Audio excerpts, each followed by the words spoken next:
बेल्ले येथील दत्तात्रय नेहरकर यांची मुलगी अनामिका नेहरकर वय वर्ष 19 हिला आजाराने ग्रासले.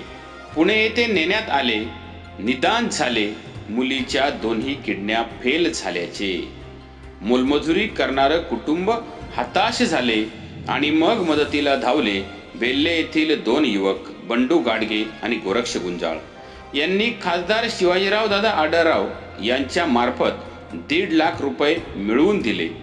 आई सुरेखा नेहरकर वय वर्ष 40 यांनी स्वतःची किडनी मुलीला दिली.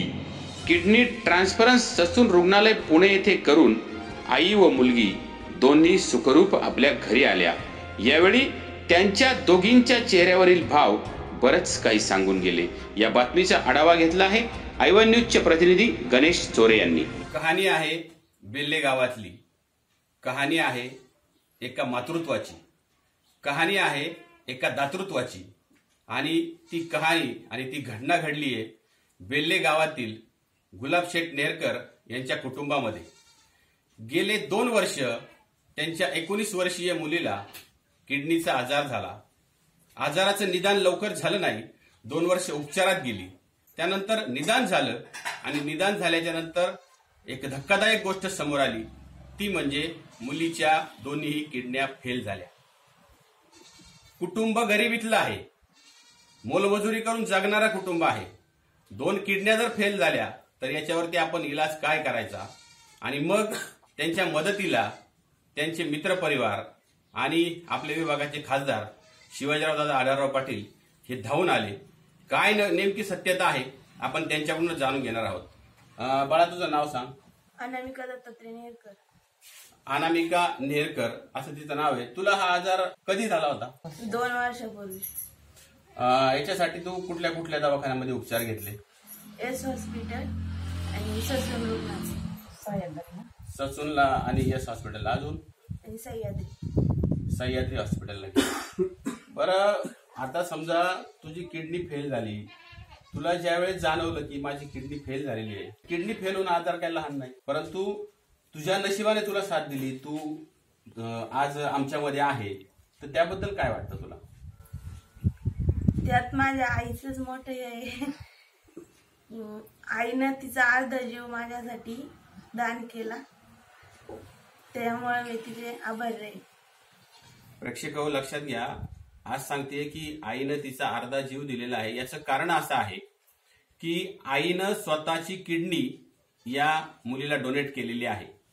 आजच्या युगामध्ये जर आपण पाहिलं तर असं मातृत्व लाभणं आणि एका गरीब कुटुंबात लाभणं ही गोष्ट फार दुर्मिळ आहे. आपल्या समेत त्या माता पण आहेत की ज्यांनी स्वतःची किडनी या मुलीला दिलेली आहे.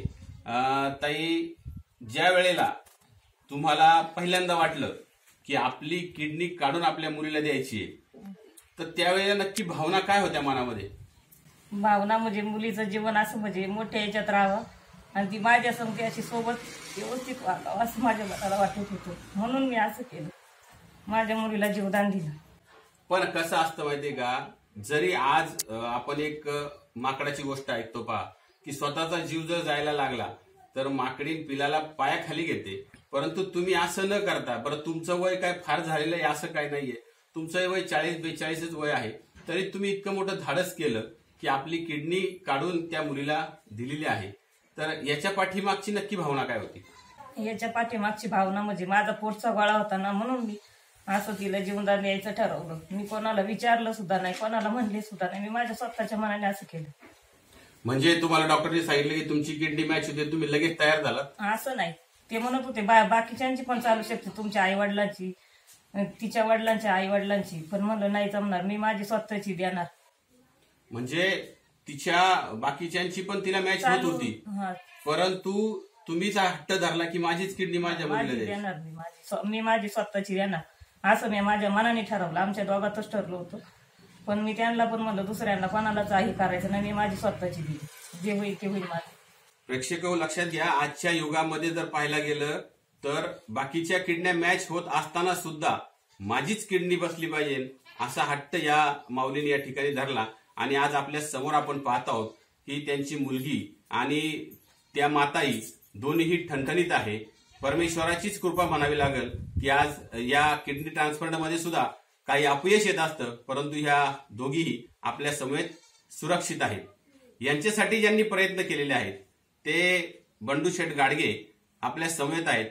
बंडू शेठ, ज्या वेळेला तुम्हाला पहिल्यांदा वाटलं का या कुटुंबाला मदतीची गरज आहे तर तुम्ही काय काय प्रयत्न केले? ज्या वेळेस गोरख गुंजाळ असतील, या मुलीचे वडील असतील, हे माझ्याकडे आले आणि त्यांनी मला सांगितलं की बाबा मुलीला किडनी फेल आहे आणि तिच्या आईची किडनी त्या मुलीला ट्रान्सफर करायचा आम्ही ठरवलेला आहे, परंतु त्यासाठी जो येणारा खर्च आहे तो खर्च आता आमचे करण्याची ऐपत नाही. कारण त्यांनी जेव्हा त्यांना आजार आहे त्या मुलीला हे कळाल्यानंतर प्रायव्हेट हॉस्पिटलमध्ये त्यांनी बरेचसेच असे पैसे खर्च केले होते आणि कुटुंब हे खूप मोठं नाहीये. रोज मोलमजुरी करून आपली उपजीविका करणारं हे कुटुंब आहे. त्यांनी मला जेव्हा ही शंका सांगितली त्यावेळेस मी त्यांना जी कागदपत्र लागतात पंतप्रधान मदत योजनेसाठीची ती सर्व कागदपत्र त्यांना तयार करायला लावली. गोरख गुंजाळ, मी, तिचे वडील आम्ही खासदार साहेबांकडे गेलो. खासदार साहेबांना मी सगळी घटना सांगितली. त्यानंतर खासदार साहेबांनी ताबडतोब पंतप्रधान सहायता निधीमधून त्या मुलीसाठी 1.5 लाख रुपयाची अर्जंटमध्ये तरतूद करून साधारणतः 1 महिन्याच्या आतमध्ये ते पैसे त्यांना जमा झाले आणि त्यानंतर ससून हॉस्पिटलमध्ये तिथून त्यांना पत्र आलं आणि ससून हॉस्पिटलमध्ये त्यांना ऍडमिट करून घेतलं आणि ती किडनी या ठिकाणी ट्रान्सफर करण्यामध्ये त्यांना यश आलं. भगवंतानी त्या दोघांनाही खूप असं मोठं आयुष्य त्यामध्ये दिलं आणि यामध्ये सर्वात मोलाचा वाटा शिरूर लोकसभा मतदारसंघाचे कार्यसम्राट खासदार शिवाजीदादा आढळराव पाटील यांचा खूप मोठा मोलाचा असा वाटा आहे की दादांनी आमच्या एका फेरीमध्येच लय वेळा पण चक्रा मारायला लावल्या नाही. पहिल्या फेरीमध्ये आम्ही 3 जण तिथं गेलो आणि दादांनी शब्द दिला आणि तो पूर्ण केला. त्याबद्दल मी खासदार साहेबांचं मनपूर्वक आभार मानतो आणि येत्या इलेक्शनला सुद्धा खासदार साहेबच शिवसेनेकडून शिवसेना भाजप युतीचे उमेदवार आहेत आणि 100% असा गोरगरिबांचा दुवा दादांना लाभणार आहे. त्यांचं मतदान दादांना लाभणार आहे आणि दादा चौकार मारणार हे 100% नक्की आहे. या ठिकाणी या नेहरकर कुटुंबाला ज्यांनी मदत केलेली आहे ते बंडू शेठ गाडगे आपल्या समवेत होते. आजच्या दिवसाला जर आपण पाहिलं तर I1 न्यूजच्या वतीनं मी जीवदान दिलेल्या त्या मुलीचे आभार मानतो आणि खऱ्या अर्थानं त्या मातृत्वासमोर मी स्वतः नतमस्तक होतो आणि त्या माऊलीला धन्यवाद देतो की त्यांनी स्वतःचा जीव आपल्या मुलीसाठी दिलेला आहे. कॅमेरा पर्सन पिंटू गुंजाळसह गणेश चोरे, I1 न्यूज, बेल्ला.